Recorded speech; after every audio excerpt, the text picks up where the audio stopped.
Hello everyone, it's David Taylor at CyberHost Pro with today's video tutorial, and I want to show you a very handy tool that you can use to resize photographs for your website or your blog or any online content. You'll find it at this web address, zat.com/io. It's a free tool, has a paid upgrade, but it's perfectly usable without the paid upgrade, and I've found it very, very useful. This is the site that you'll get to when you follow that URL, and it shows some examples of what these products from zat.com can do.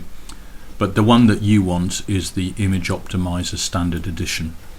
When you've downloaded it, it will look like this. It'll have a number of tools. Just minimize that for a second. It'll have a number of tools down the left hand side and a number of commands along the top. So for example, one thing that you can do is you can take a screen print by hitting the screen print button, and then bring up the Image Optimizer, click paste, and then you can see this next to the paste button, this 1:1 ratio button. If I click that, it will give me the full ratio. So let me just resize this for a moment.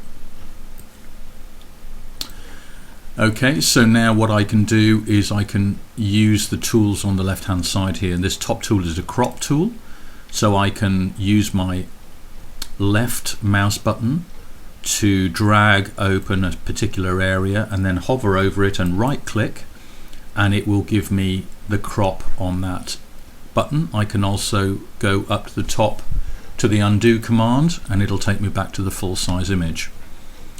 I can go to the next button down on the toolbar on the left, which is the resize, and you'll see a little window pop up called transform image, and it'll give you the current dimensions of the image you're working on, width and height.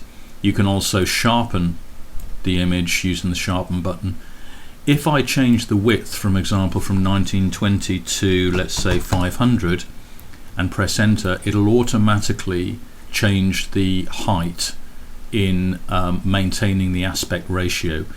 If I take the click off the maintain aspect ratio box and then I change the width from 500 to 700, it will change the width, but the height will stay at what I had specified before. So again, that's a useful tool.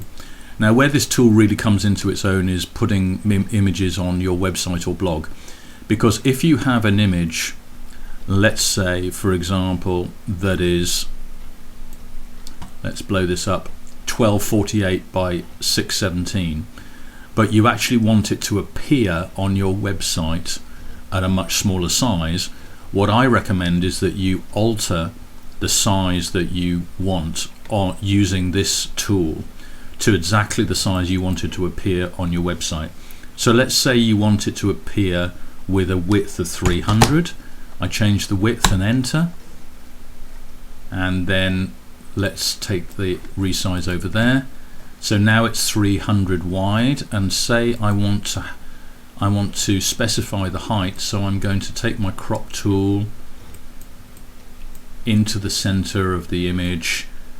Now you can see it's 300 wide, my crop tool, but I can pull the bottom up and down, and as I do so you can see the height alters in this box here.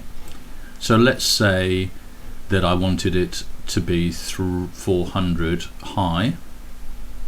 I can either drag it manually, as I'm doing here, or I can go above 400 and then click into the height box and specify 400 and enter, and it will automatically move the height bar here. So now my image is exactly 300 by 400, so I right click on it to crop, and the image is now the exact size I want it to appear on the web page, so it's ready to go. But there's another thing I need to do, which is save it. And as I save it, let me go to the desktop. You can see on the right hand side here a number of options turn up. This little box has changed, and it's now called compress image, and it allows you to save it as a JPEG or a PNG file on the free version. If you want to save it as anything else, it'll ask you to upgrade to the paid version, but I find JPEG or PNG perfectly fine. Now what you can do is you can alter the quality of the image with this slider here, because obviously the less the quality of the image, the faster it's going to load on your web page. And you can also alter the percentage of extra compression, which again will alter the file size. And there are a few other options on here as well, but the main one that I use is resizing photos to exactly what I want it to appear on my web page, and also I use it to strip out some of the unnecessary size of the image. So there are other things you can do with this tool, but those are the ones I want to show you this morning, and I'll come back and show you some others next time. But for now, have fun with this tool.